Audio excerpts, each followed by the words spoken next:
Welcome to Mehta PG college.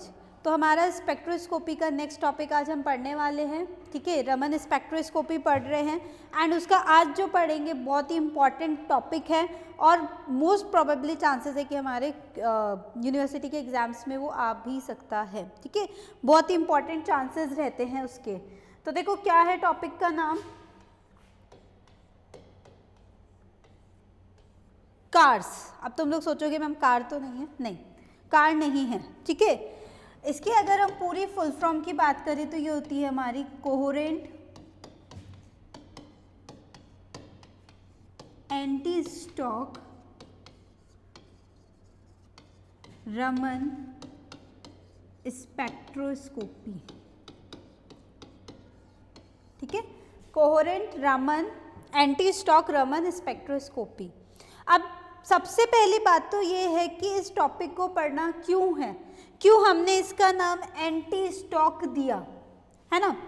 तो देखो जब हम प्रीवियस लेक्चर्स में हमने ये चीज़ पढ़ी थी कि हमारे पास क्वांटमली हमें ये पता चला था। देखो अगर हम इनिशियल से स्टार्ट करें, क्लासिकल थ्योरी ऑफ रमन क्या बोलती थी कि भाई दो तरीके की लाइंस आती है हमारी, स्टॉक आती है और एक एंटी स्टॉक आती है। अगर स्कैटरिंग हो रही है तो, अगर स्कैटरिंग नहीं हो रही तो रेलिक लाइंस आ रही थी हमारी, ठीक है। क्वांटम ने क्या बताया था, ठीक है, इंटेंसिटी। उसने ये बोला था कि स्टॉक वाली जो है लाइंस वो मोर इंटेंस होती है as compare to anti stock.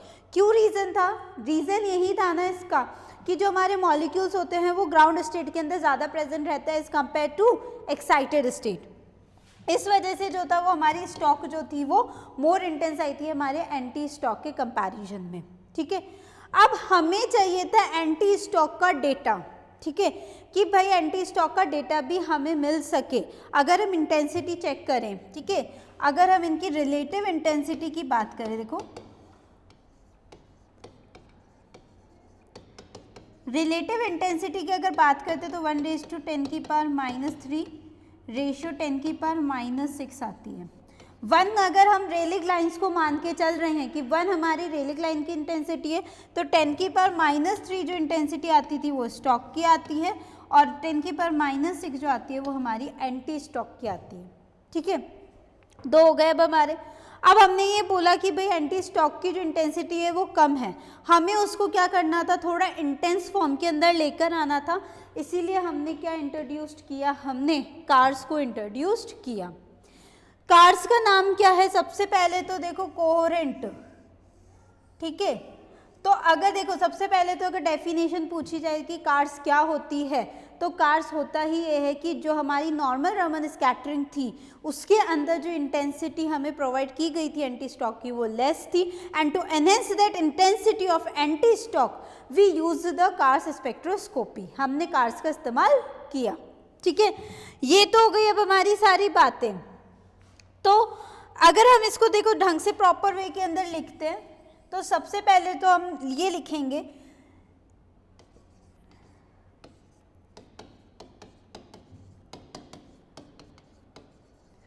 relative intensity of lines are 1⁻⁻³ as compared to 10⁻⁻6। 1 जो है वो किसके लिए, हमारी रेलिक के लिए, 10⁻³ है हमारे स्टॉक के लिए, 10⁻6 है हमारे एंटी स्टॉक के लिए, ठीक है। तो अगर हम इसकी डेफिनेशन लिखें, कार्स की डेफिनेशन क्या होती है हमारी, तो हम ये बोलेंगे एंटी स्टॉक लाइंस, ठीक है। मैं बार बार एंटी स्टॉक अब नहीं लिखूंगी, मैं एस से डिनोट करूंगी एंड स्टॉक फॉर एस, ठीक है। Anti Stokes are weak band in normal Raman scattering. Therefore, to enhance the beam of radiation by coherent is called as cars. ये इसकी डेफिनेशन हो गई हमारी कार्स की डेफिनेशन। अब हम आगे चले कि भाई होता क्या है, ठीक है। तो सबसे पहले तो हमें ये जानना है कि हमारा कोहेरेंट मतलब क्या है ना। जब तक कोहेरेंट ही नहीं पता भाई क्यों हमने कोहेरेंट बोला है, तो सबसे पहले तो हम बात करते हैं कि हम सिग्नल जो प्रोवाइड करते हैं वो कोहेरेंट सिग्नल देते हैं, ठीक है। जब हम भी अभी इसका इंस्ट्रूमेंटेशन भी देखेंगे कैसे क्या काम कर रही है और कैसे हमारी लाइंस इंटेंस हुई है उसके ऊपर। तो कोहेरेंट सिग्नल सबसे पहले तो क्या होता है, सेम सोर्स, ठीक है, सेम सोर्स। सिग्नल जो मिलेगा हमें सेम सोर्स से मिलेगा, तो signal from same source having the same frequency and same wavelength, ठीक है। तो ये मेन चीज होती है, having the same source having same frequency and wavelength। ऐसे सिग्नल सबसे पहले कंडीशन तो ये होती है कि जो सोर्स है वो सेम रहेगा और उससे जो हमें फ्रीक्वेंसी और वेवलेंथ मिलेगी वो सेम मिलेगी, ठीक है। दूसरा ये रहता है हमारा कि जब हम कोहेरेंट सिग्नल को प्रोवाइड करवा रहे एक सोर्स से, तो जो ट्रांसमिट होती है in the form of a wave, अगर वो वेव की फॉर्म में ट्रांसमिट हो रही है तो उसका फेज क्या रहता है, सेम रहता है। तो ड्यूरिंग ट्रांसमिशन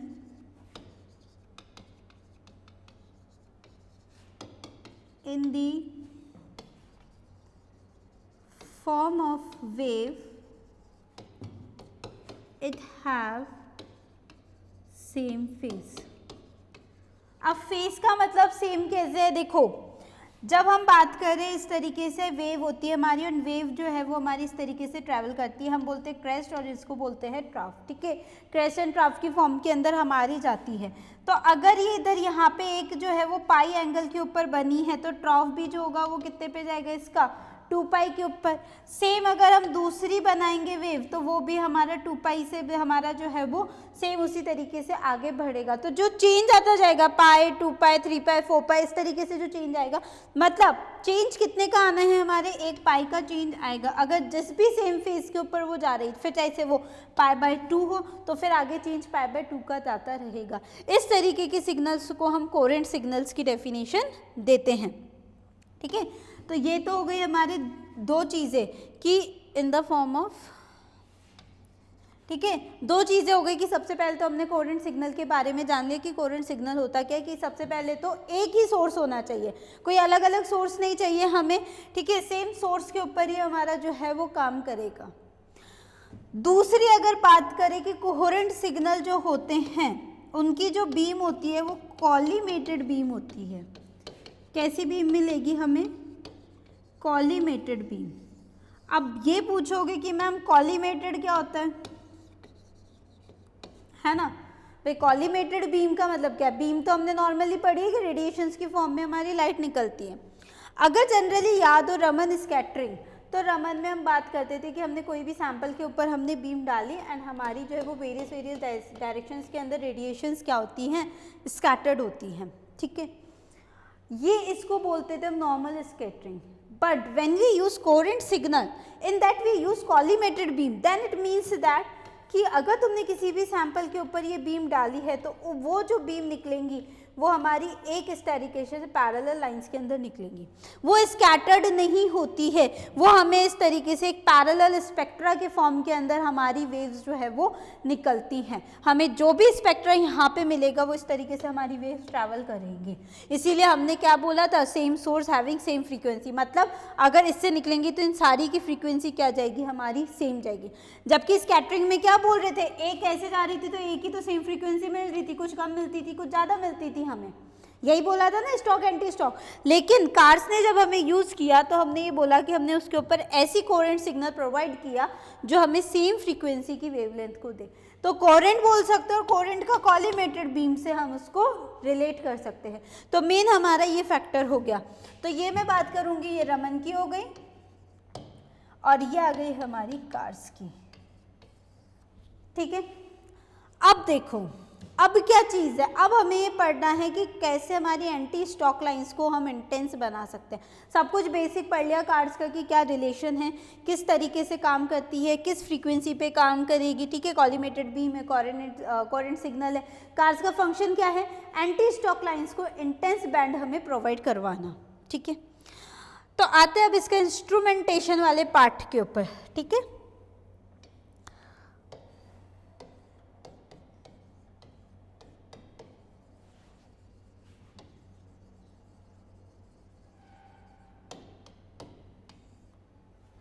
अब देखो इंस्ट्रूमेंटेशन से हम इसकी पूरी की पूरी कहानी को समझने वाले हैं। ठीक है, हमने एक सोर्स लिया, सोर्स कैसा लिया अभी हमने बताया, कोहेरेंट सोर्स है, मतलब जो हमें कोहेरेंट सिग्नल प्रोवाइड करे। ठीक है, कैसी फ्रीक्वेंसी प्रोवाइड करी इसने, न्यू1 टाइप की फ्रीक्वेंसी हमें प्रोवाइड करी। ठीक है, ये न्यू1 फ्रीक्वेंसी को हमने एक डाई लेजर से पास किया। सपोज एक ऐसा एलिमेंट था जिसने इसकी फ्रीक्वेंसी को क्या कर दिया, यहाँ पे आके चेंज कर दिया। हमें अब जो फ्रीक्वेंसी मिली वो कैसी मिली, हमारी μ2 मिली। तो हम ये चीज़ कह सकते हैं कि सैंपल की जो सोर्स की है हमें दो टाइप की फ्रीक्वेंसीज मिलेगी, μ1 ग्रेटर देन μ2। यहाँ पे जाने तक अभी तक कोहेरेंट सिग्नल डाल रहे थे, μ1 मिली थी जो कि 2 में हमने बोला था ना। देखो अभी बोला कॉलीमेटेड बीम है तो पैरेलल फॉर्म में जाएगी, तो हमारी ये सारी रेज निकलेंगी यहाँ से μ1 फ्रीक्वेंसी की। उस एक μ1 को हमने डाई लेजर से पास आउट कर दिया, उसमें जो चेंज आया फ्रीक्वेंसी वो क्या है, हमारा μ2 का चेंज आ गया। तो इसका मतलब ये है ना कि μ1 की फ्रीक्वेंसी डेफिनेटली ज़्यादा रहेगी μ2 से, क्योंकि कुछ ना कुछ μ1 में एब्जॉर्ब हुआ है, तभी तो μ2 जो है वो हमारी आगे गई है। ठीक है, तो हम यहाँ पे बोला कि μ1 ग्रेटर देन हमारा क्या हो गया, μ2 हो गया। ठीक है, टू फ्रीक्वेंसीज ये जो है ना ये हमारी है टू फ्रीक्वेंसी विथ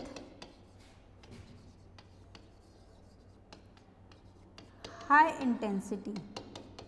ये दोनों की दोनों फ्रीक्वेंसीज जो मिली वो हमें कैसी मिली है, हाई इंटेंसिटी की मिली है। ठीक है, देखो फर्दर फिर हमने क्या करा, फिर हमने एक लेंस यहाँ पे रखा, कॉन्केव लेंस, कॉन्केव भी बोल सकते हैं या फिर हम इसको क्या बोल सकते हैं, हमारा कन्वर्जिंग लेंस।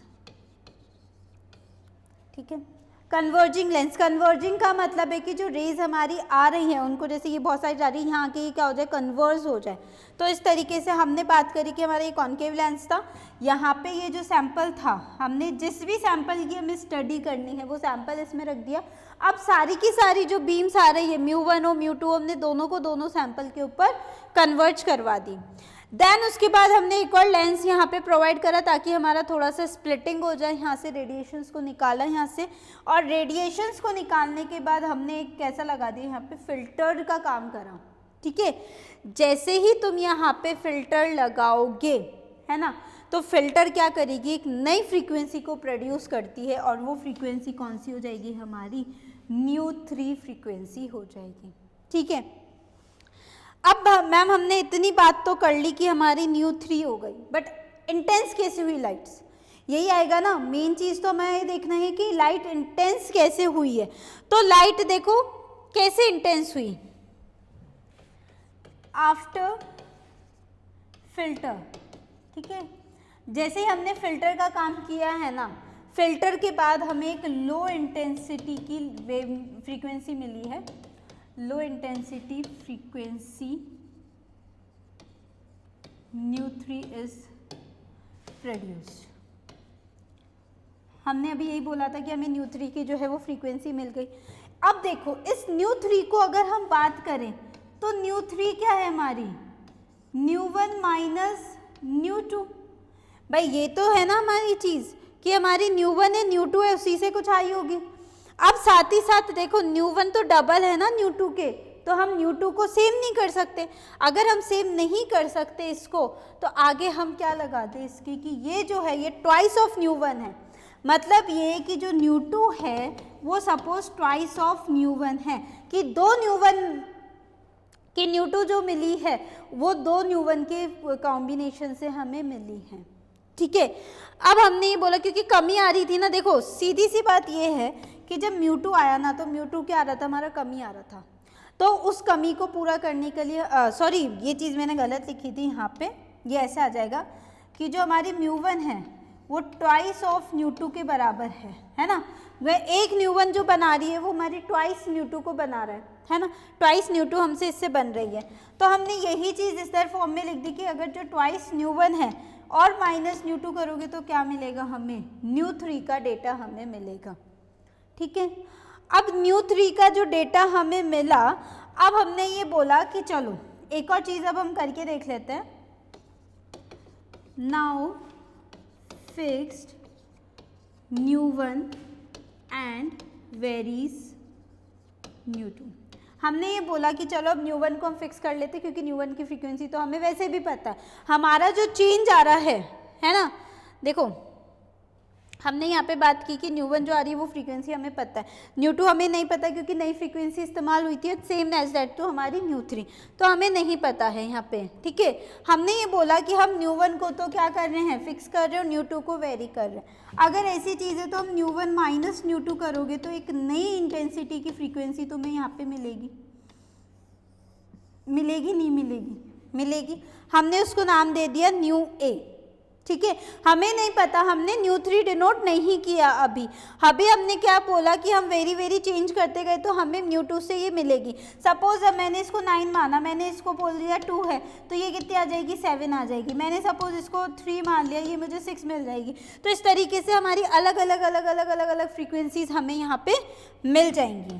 ठीक है, तो अगर मैं ये बात बोलूँ अंडर इन्वेस्टिगेशन, ठीक है, देन फिर हमने ना एक और चीज़ देखी कि जैसे हमने इन्वेस्टिगेशन किया,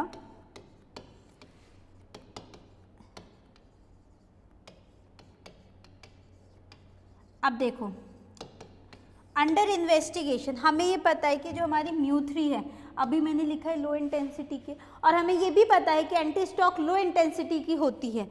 तो क्या मैं इसको ऐसे लिख सकती हूँ, µ3 जो है वो µ1 प्लस µA के बराबर है। बोलो नहीं लिख सकते क्या, लिख सकते हैं, है ना। µ3 is equals to µ1 plus µA। क्यों लिखा हमने, क्योंकि हमें पता है कि जब भी हमने एंटी स्टॉक पढ़ा था ना, एंटी स्टॉक में हम क्या बोलते थे कि हमारी फ्रीक्वेंसी जो होती है, मतलब अगर हमने किसी भी एक फोटोन को डाला है उसके ऊपर, तो एक्साइटेड जब होता है, एक्साइटेशन के बाद जो है उसके अंदर कुछ ना कुछ इंट्रिंसिक एनर्जी रहती है जिसके समीशन से हमारा ऐड होती है। तो हम वहाँ पे भी ये लिख सकते हैं hν प्लस hν1 के फॉर्म में हम वहाँ पे लिखते थे। तो हमने बोला कि कुछ ना कुछ उसके अंदर क्या आता है, हमारा एडिशन आता है। तो हमने भी तो सेम चीज़ ले ली है। अगर हम लो इंटेंसिटी की आ रही है तो डेफिनेटली µ3 जो हो जाएगी वो हमारी µ1 जो हमारी पहले वाली फ्रीक्वेंसी है और कुछ ना कुछ जो नई इंट्रोड्यूस करी हमने µA, इसके बराबर हो जाएंगे। ठीक है, यहाँ तक की कहानी अब हमारी हो चुकी है। अब क्या चीज़ हुई है, तो देखो जैसे ही हम इसको वेरी करेंगे ना, µ1 minus µ2 is equals to µA, तो आफ्टर वेरिएशन, ठीक है,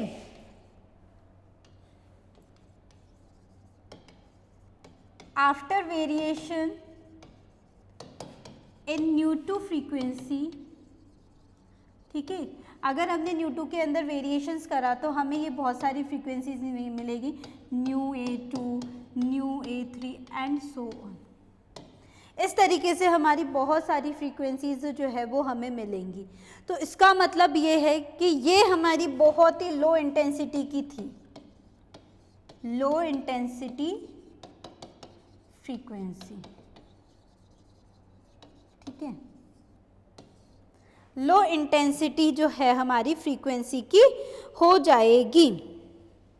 ठीक है, अब हम क्या बोले कि मैम ये लो इंटेंसिटी की हो गई, हमें तो इंटेंसिटी बढ़ानी थी, है ना, यही बात हमने बोली है।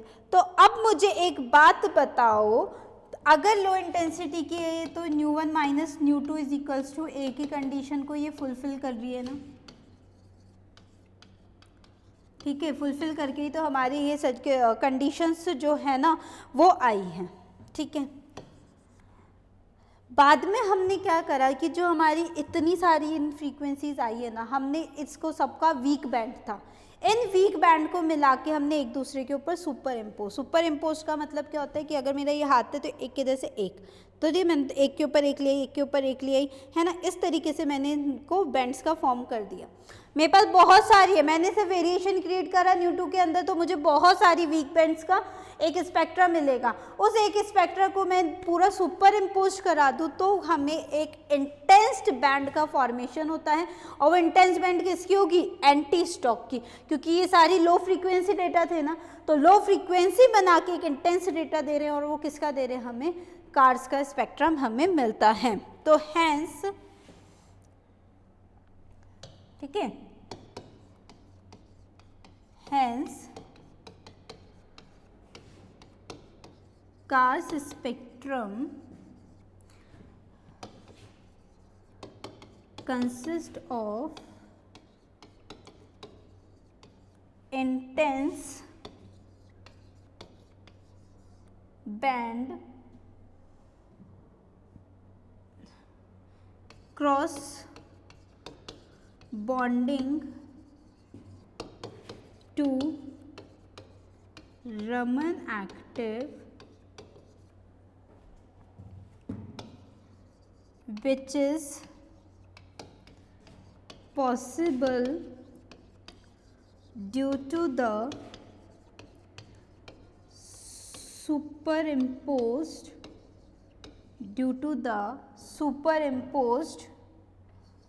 of the weak bands। ठीक है, तो हमें रमन एक्टिव तो मिलेगी और उसके स्पेक्ट्रम के अलावा हमें सुपर इम्पोज्ड वीक बैंड्स का फॉर्मेशन मिलेगा। ठीक है, रमन एक्टिव तो है ही है, क्योंकि एंटी स्टॉक है तो रमन एक्टिव तो है ही।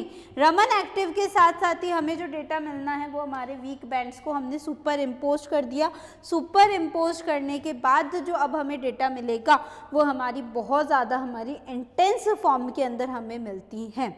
ठीक है, तो फाइनली जो रिजल्ट मिलता है वो इस तरीके से हमारा मिलता है। ठीक है, अगर देखो फाइनली हम एक बात इधर बोल दे, हमने बस कुछ नहीं किया।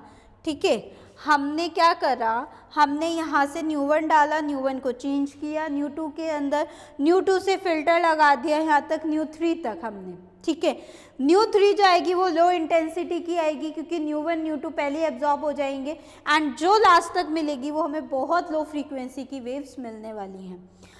अब हमने ये बात बोली कि अगर मैं न्यू1 माइनस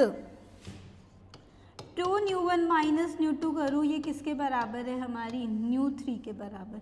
इसी न्यू3 को हम nu a is equals to न्यू1 माइनस न्यू, अगर मैं चेंज करूँ तो इसको तो फिक्स रखो, कांस्टेंट है ना, ये तो फिक्स रहेगी, है ना, और इसको चेंज कर दो। चेंज करने पे म्यू ए के बहुत सारे बैंड्स मिल जाएंगे हमें, 9, 8, 7, 6 जितनी भी फ्रीक्वेंसी की हमें वेव मिलेगी वो सारी की सारी हमें मिल जाएंगी। उसके बाद हमें सिर्फ इतना काम करना है कि एक दूसरे वीक बैंड्स को इम्पोज करवाना है, और उस इम्पोज से जो हमें एंटी स्टॉक का स्पेक्ट्रा मिलता है वो स्पेक्ट्रा हमें बहुत इंटेंस स्पेक्ट्रा के फॉर्म के अंदर हमें मिलता है। ठीक है, यहाँ तक हमारी ये सारी की सारी बात हो चुकी है।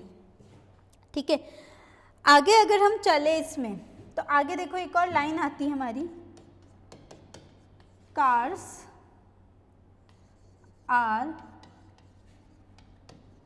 कॉलिमेटेड बीम। कार्स जो है वो अभी मैंने बताया कि हमारी कॉलिमेटेड बीम है, वाइल रमन आर इनकोरेंट। रमन की जो लाइंस होती है वो इनकोरेंट होती है, मतलब वो स्कैटरिंग कर सकती है डिफरेंट डायरेक्शंस के अंदर, जो है वो अपना स्पेक्ट्रम को छोड़ सकती हैं। तो इस तरीके से हमने ये बोला। अगर हम इसको इनकोरेंट रेडिएशन बोल रहे हैं, इनकोरेंट रेडिएशन,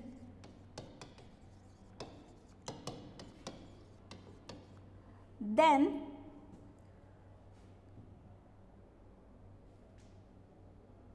therefore, है ना, therefore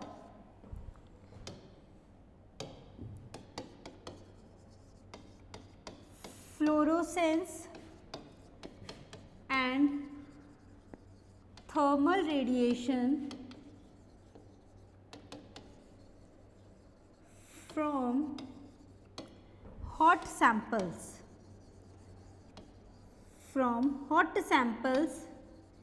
can be filtered by placing a screen with a hole in a few millimeter diameter between detector and sample, which only passes the Car's beam,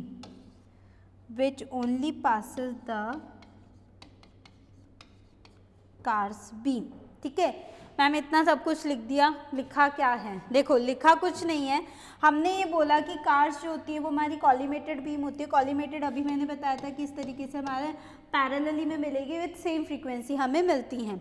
जबकि रमन की बात करोगे तो रमन कैसी थी हमारी? इनकोरेंट। इनकोरेंट का मतलब ये है कि हमारे डिफरेंट स्कैटरिंग के साथ हमें वेव्स मिलती हैं। तो डिफरेंट स्कैटरिंग के साथ है तो इसका मतलब उनकी फ्रीक्वेंसी चेंज हो सकती है, अबव भी हो सकती है, सेम भी हो सकती है, बिलो भी हो सकती है, ठीक है।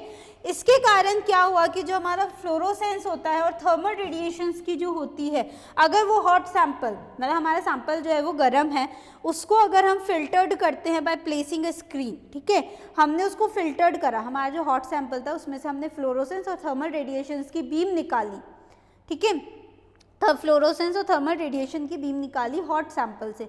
अब हम उसको क्या कर सकते हैं? उसको अगर फिल्टर कर दे। फिल्टर कैसे करा हमने? कि हमने एक स्क्रीन लगाई, ठीक है। सपोज यहाँ से हमारी एक बीम आ रही है, मैंने ये एक हमारा स्क्रीन का काम कर रहा है, इसमें मैंने एक छोटा सा होल कर दिया। अब उस होल में से जितनी भी रेडिएशंस हमारी निकलेगी, किसके बीच में रखना है इसको? हमें डिटेक्टर और सैंपल के बीच में। देखो कैसे, इस डायग्राम में देखो, ये हमारा सैंपल था एंड ये हमारा डिटेक्टर था, इनके बीच के अंदर, ठीक है। यह सब हट जाएगा हमारा इंस्ट्रूमेंटेशन पार्ट जब हमारी फ्लोरेसेंस और थर्मल रेडिएशन की बात हो रही है। तो हम सैंपल और detector, suppose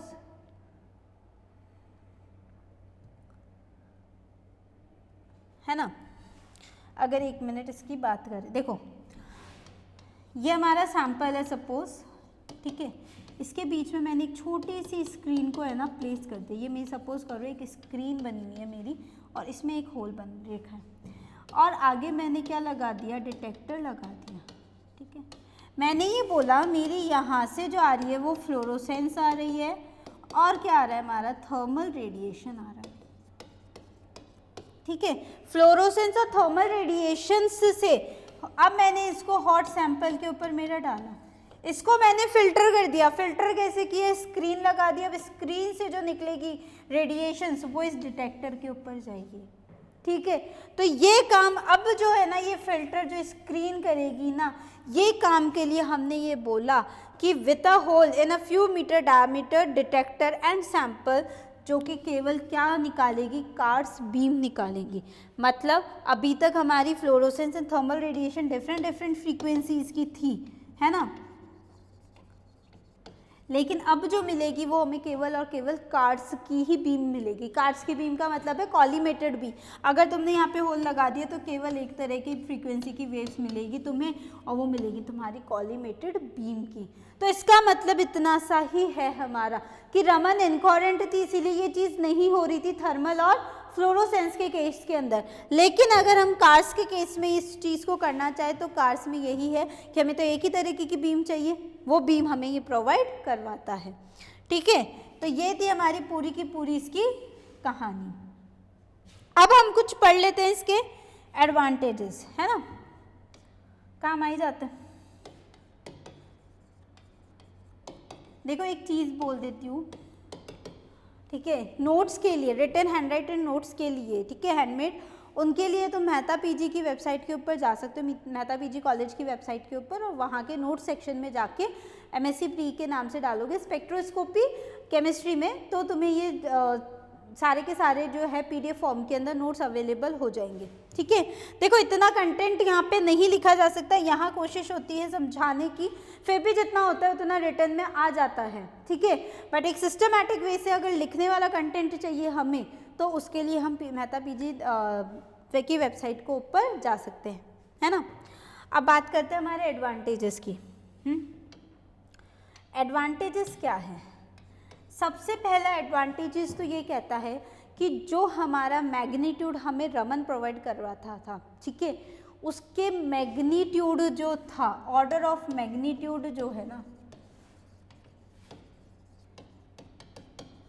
order of magnitude का मतलब मैंने कहा कि 10 की पावर -6 इंटेंस थी ना, तो इसका रेशियो 8 to 10 टाइम्स जो है ना वो इंक्रीज हो जाता है ना। इंक्रीज कैसे? हमने ये बोला कि मैम इंटेंस हो रही थी ना, तो जो हमारी राइट लेस 10 की पावर -6 पे मिलनी चाहिए थी, हमने उसी को इंटेंस कर दिया, वो भी कितने टाइम? 8 से 10 टाइम्स जो है वो इंटेंस हो जाती है हमारी। तो सबसे बड़ा एडवांटेज ही तो हमारा ये है। तो हमने ये बोला है कि CARS signal are more stronger. साथ ही साथ जो सिग्नल, देखो कार्स के सिग्नल स्ट्रॉन्गर भी क्यों हैं? क्योंकि अगर हमें पता है, अगर हम 10 की पावर -6 के वीक बैंड्स की बात कर रहे हो, तो उनका ब्रेकडाउन जो होता है वो ईजिली हो सकता है ना। अब वीक बोलोगे ना, तो ये इस तरीके से, कुछ इस तरीके से, तुम्हें इस तरीके से डेटा स्पेक्ट्रा मिलेगा। अब इस स्पेक्ट्रा की स्टडी हमारे लिए मुश्किल ही नहीं, नामुमकिन जैसी चीज़ हो जाती है। यहाँ तो बहुत ज़्यादा रिजोल्यूशन पावर का माइक्रोस्कोप लाओ, देन उसको चेकआउट करो कि हमारा कौन सा मॉलिक्यूल है, कैसा है, तो ये सारी इतनी स्टडी नहीं होती। उसके लिए हमने पूरा का पूरा चेंज ही कर दिया। अब जो इंटेंस मिलेगा वो इस तरीके का हमें कुछ डेटा मिलेगा। अब इसको तो हम पढ़ सकते हैं ना ईजिली, तो इसका मतलब इसने क्या कर दिया है, हमारे मैग्नीट्यूड को बहुत ज़्यादा इंक्रीज कर दिया कि आओ अब मैं तुम्हें बताता हूँ कि हमारा सिग्नल कहाँ से कहाँ हमें मिल रहा है। और देखो जितने भी हम स्पेक्ट्रम की बात करते हैं उससे हमें ये सैंपल की स्टडीज़ पता लगती हैं। जैसे हमने माइक्रोवेव में बात की थी, हमें रोटेशन से, रोटेशन तो ठीक है मॉलिक्यूल रोटेट कर रहा है, लेकिन उस रोटेशन से जो इन्फॉर्मेशन मिल रही थी हमें बॉन्ड लेंथ की मिल रही थी, ठीक है, कॉन्जुगेशन के बारे में पता लगता है। सेम उसी तरीके से IR हमें फंक्शनल ग्रुप की स्टडी देता है, तो रमन भी कुछ इसी तरीके से हमें बहुत सारी चीज़ें प्रोवाइड करवाता है। नेक्स्टली जब हम NMR की बात करते हैं तो NMR में हमें प्रोटॉन्स की स्टडी पता लगती है कि एक मॉलिक्यूल के पास कितना प्रोटॉन्स है, साथ ही साथ बाय दैट प्रोटॉन्स की नीड हम उस मॉलिक्यूल का, अगर हमारे पास मॉलिक्यूलर फार्मूला है तो हम उसका स्ट्रक्चरल फार्मूला भी निकाल सकते हैं। स्ट्रक्चरल फार्मूला ऐसा होता है कि अगर हम, जैसे मैंने लिख दिया C1H8O, मुझे नहीं पता ये ऑक्सीजन जो है ये एसिड का भी हो सकता है, एनहाइड्राइड का भी हो सकता है, कीटो का भी हो सकता है, एल्डिहाइड का भी हो सकता है, अल्कोहल का भी हो सकता है। तो ये मॉलिक्यूलर फार्मूला हमें ये डिटेल्ड नहीं देता, स्ट्रक्चरली हम NMR के डेटा से इसको निकाल सकते हैं कि ये जो ऑक्सीजन है ना ये हमारा कौन सा हो सकता है आगे। तो हम इसको इस तरीके से स्टडी करते हैं, है ना। तो सबसे पहला एडवांटेज ही हमारा ये हो गया, है ना। अब देखो let's talk about second advantage. Second advantage हमें ये कहता है कि देखो इसके पास कोई डिस्पोजिंग मीडियम नहीं था।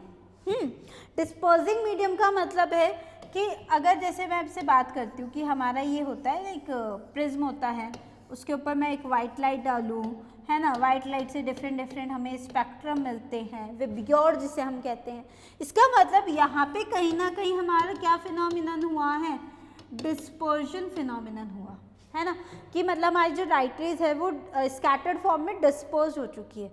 लेकिन कार्स के अंदर तो हमारा कोई डिस्पोजिंग मीडियम ही नहीं है, और जब बेटा डिस्पोजिंग मीडियम नहीं है तो हम हाई रेगुलेशन स्टडीज़ कर सकते हैं, ठीक है। क्यों? क्योंकि डिस्पर्जन से हमें तो बहुत डायरेक्शन में जाना पड़ेगा। अब मैं ये बात करूँ, मैंने तो कार्स में एक ही बीम डाली, स्कैटर्ड नहीं हुई, सीधी सीधी निकल गई, और साथ ही कौन सी मिली हमें, इंटेंस भी मिली।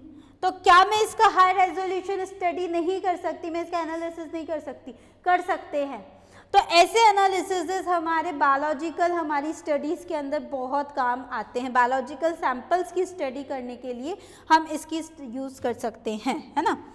तो हम इसको ऐसे बोल सकते हैं, as there is no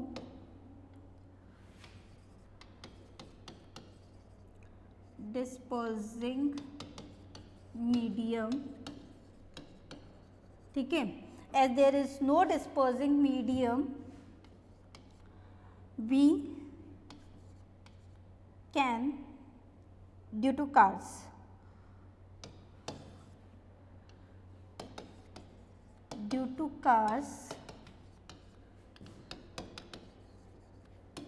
high resolution study and analysis of biological samples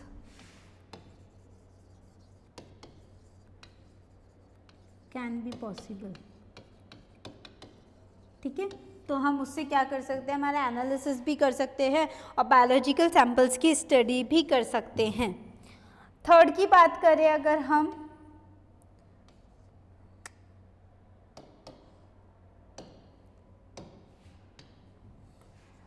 third की बात करें तो हमें माइक्रो क्वांटिटीज़ की भी हम स्टडी कर सकते हैं। माइक्रो का मतलब है कि 10⁻⁻7 के कंपाउंड्स जो होते हैं उनको भी हम डिटेक्ट कर सकते हैं। तो micro quantity can be detected, ठीक है। तो हम माइक्रो क्वांटिटीज़ को भी क्या कर सकते हैं, डिटेक्ट कर सकते हैं।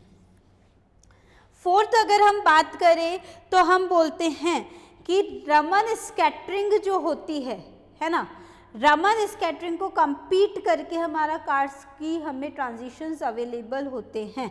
तो हम ये बोल सकते हैं कि study of Raman transitions, study of Raman transitions in presence of competing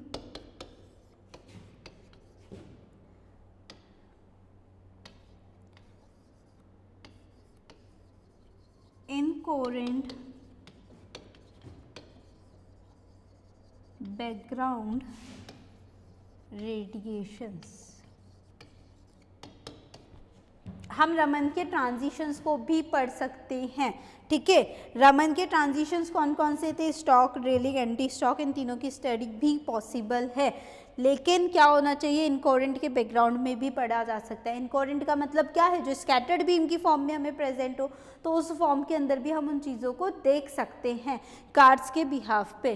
तो ये मोटे मोटे हमारे एडवांटेजेस होते हैं। तो एज अगर हमें मतलब पेपर में लिखना हो, ठीक है, बहुत लंबा चौड़ा हमारे पास मटेरियल है, अगर हम इसको लैंग्वेज की फॉर्म के अंदर लिखेंगे तो हम बहुत सारी चीज़ें रख सकते हैं। तो सबसे पहले तो ये बताओगे कि क्यों पढ़ना ज़रूरी है, ठीक है। The reason behind we study CARS, देखो हर चीज़ को पढ़ने के पीछे कुछ ना कुछ रीज़न होता है। ऐसे ही तो हमने नहीं पढ़ा, जैसे हम क्लासिकल पढ़कर आए तो उसका कुछ ड्रॉबैक था, तो देन इसीलिए हमने क्वांटम पढ़ा है। क्वांटम ने केवल इंटेंसिटी के बारे में बताया, अब हमें तो एंटी स्टॉक का भी बैंड इंटेंस चाहिए था, तो उसके लिए हम क्या इंट्रोड्यूस करा, हमने कार्स को इंट्रोड्यूस किया, ठीक है। तो इसलिए हमें चीज़ों का रीज़न पता होना चाहिए कि why we are studying that particular thing. जब तक वो रीज़न नहीं पता है तब तक हम आगे की स्टडी कंटिन्यू नहीं कर सकते हैं, है ना। तो ये सारी चीज़ें पता हो क्यों हमने, अब जैसे हमने देखो ना यहाँ से इंटेंसिटी बताई और by this diagram everything can be possible, ठीक है ना। अगर ये डायग्राम बना दिया, लैंग्वेज नहीं भी लिखी, प्रॉपर वे के अंदर से वित्ता समझा कर आगे कि ऐसे ऐसे ऐसे ये होता है जैसे मैंने लिखा है, कोई दिक्कत नहीं है, बहुत अच्छे मार्क्स गेन कर आओगे। बस ये समझ में आना चाहिए कि बेसिकली हमारा कार्स होता क्या है, ठीक है। तो ये था आज का हमारा टॉपिक रमन का। आगे चलेंगे नेक्स्ट टॉपिक्स के साथ, ठीक है। Thank you.